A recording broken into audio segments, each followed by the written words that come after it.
ရွှေမုံရတီကိုအကောင့်ဖက်ကမြင်ပေးကြပါဆိုသူဈေးရဲထက်သူတို့ VCD တွေရိုက်တဲ့ပုံလေးတွေတင်တာပါဘာမှမဟုတ်ပါဘူးအကောင့်ဖက်ကပဲမြင်ပေးကြပါအကောင့်ဖက်ကမြင်တဲ့အခါဘာပဲဖြစ်ဖြစ်စိတ်ချမ်းသာတယ်လူတစ်ယောက်ကိုကောင်းတဲ့ဖက်ကမြင်ပေးရမယ်ကောင်းတဲ့အလုပ်ကိုလုပ်ရမယ်လို့ဈေးရဲထက်ကပြောပါတယ်ကျွန်တော်တို့ကိုယ်တိုင်လည်းအပြောခံရတာအတိုက်ခိုက်ခံရတာခုချိန်ထိမလွတ်သေးဘူးနောက်ပိုင်းအရေးထူလာတော့ခမန့်တော့မဖတ်တော့ဘူးအရင်ကနားထောင်ပြီး fear ဖြစ်တယ်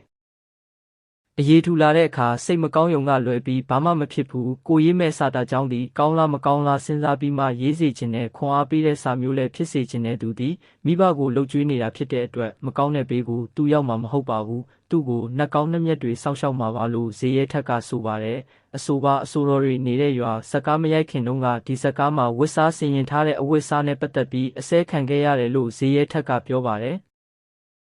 ကျွန်တော်အကားရိုက်တုန်းကကျွန်တော်ဝစ်စားနဲ့ပတ်သက်ပြီးအရန်ဆဲခံခဲ့ရတယ်ဆဲခံရတာနဲ့ပတ်သက်ပြီးတကယ်လို့အကားနဲ့ပတ်သက်ပြီးဆဲတဲ့လူတွေအားလုံးကြည့်ကြပေးပါဒီကားမှာဘာကြောင့်ဒီလိုဝစ်ရလဲဆိုတာကိုကြည့်စေချင်တယ်ဘာကြောင့်ဒီလိုဝစ်ရလဲဆိုတာသိမှာပေါ့ဘာကြောင့်လဲဆိုကျွန်တော်တို့ဒီအဆိုတော်တယောက်မဟုတ်ဘူးတောသားလေးတွေရဲ့ပုံစံမျိုးလေးတွေအကွက်တွေတောင်မဝတ်ဖဲအင်ကြီးအပွားဘောင်းဘီအပွားတွေဝတ်ပေးလိုက်တာတောင်အစဲတော်ခံရတယ်ကျွန်တော်တရုပ်ဆောင်မဲ့ဇက်ရုပ်အတွက်ဒါရိုက်တာ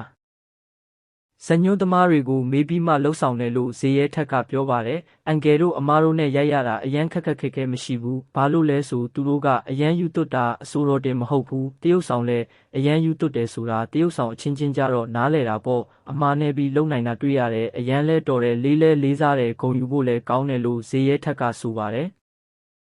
အဆိုတော်တွေနေတဲ့ရွာရှက်ရှင်ကိုဩဂုတ်လ24ရက်နေ့မှာစတင်ကရုံတင်ပြသသွားမှာဖြစ်ပြီးအဆိုပါစကားမှာတရုတ်ဆောင်များအဖြစ်မင်းမော်ကွန်းဈေးရဲထက်မိုးမြင့်အောင်ခင်လိုင်းမြန်မာပြည်သိန်းတန်